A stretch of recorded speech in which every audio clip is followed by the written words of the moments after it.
हाम्रो गाउँ समाजमा हामीले देखेको हो बर पिपल चौपारीहरू छन्, थिए भन्नुपर्छ। अहिले छन् भन्दा पनि थिए भन्न मन लाग्छ। तैपनि घुम्दै जाँदा रिँग्दै जाँदा गाउँ घर पुग्दाखेरि अझै पनि त्यसका केही अवशेषहरू भेटिन्छन्।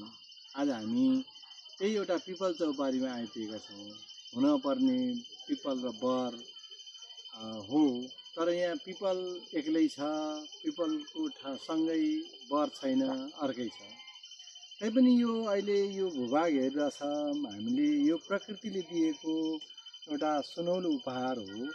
प्रकृतिले दिएको राम्रो यो उपहारलाई हामीले चौपारीलाई हामीले बुढापाकाहरूले चिनेर राख्थे, ढुङ्गाहरू लगाउँथे। यसलाई सुरक्षित बनाएर मानिसहरू, भरियाहरू, बटुवाहरू आएर त्यहाँ तपाईको शीतलता ताप्थे र कहीँ भारी बोकेर आउँदाखेरि भारी बिसाउँथे, चौपारीको चिसो हावा खान्थे। त्यति मात्रै होइन, हामीले देखेको, हामीले भोगेको, हामीले हेरेको चौपारीहरू सुन्दर थिए।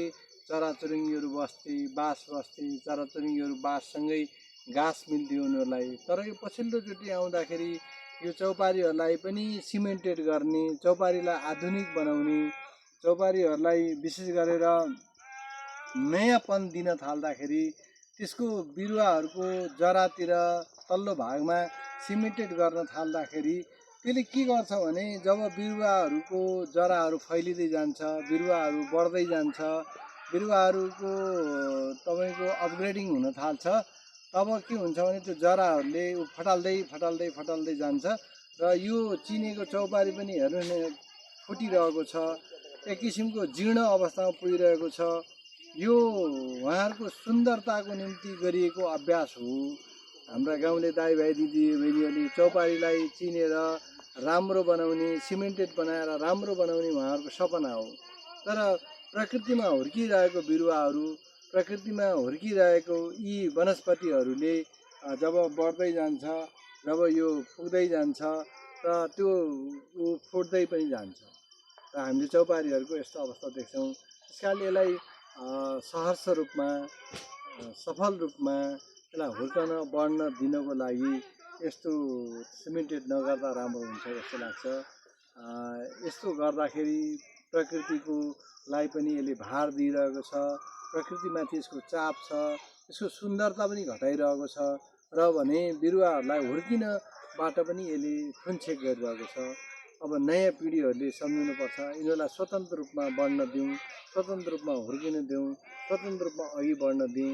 यसो गर्न सक्यो भने राम्रो हुन्छ जस्तो लाग्छ। बरपिपल जोगाउनु, बरपिपल जोगिँदाखेरि खालि केवल हावा मात्रै पाउने होइन, हामीले त्यहाँ चराचुरुङ्गीको बास पनि हुन्छ। त्यति मात्रै होइन, साना जीवहरू, कमिलादेखि रोटेदेखि लिएर ती साना जीवहरू पनि यसमा आश्रय लिन सक्छन्। मान्छेले त अक्सिजन प्राप्त गर्छ नै, त्यस कारणले गर्दाखेरि यो हरियाली प्रवर्धन मार्फत हाम्रो स्वास्थ्यमा पनि अनुकूलता थपिँदै जान्छ। यो राम्रो कुरा हो। तर हामीले अहिले सहर बजारतिर जाँदा अथवा गाउँतिरै जाँदा पनि चौपारीहरू चिन्ने चलन हरायो। चौपारीहरू भएका चौपारीहरू पनि बाटाघाटा विकास निर्माणले मासिँदै गए र अहिले चौपारीहरू देखिँदैनन्, भेटिँदैनन्। भएका पनि यस्तै फुट्दै गएपछि मान्छेको मनमा पिर पर्ने त भयो।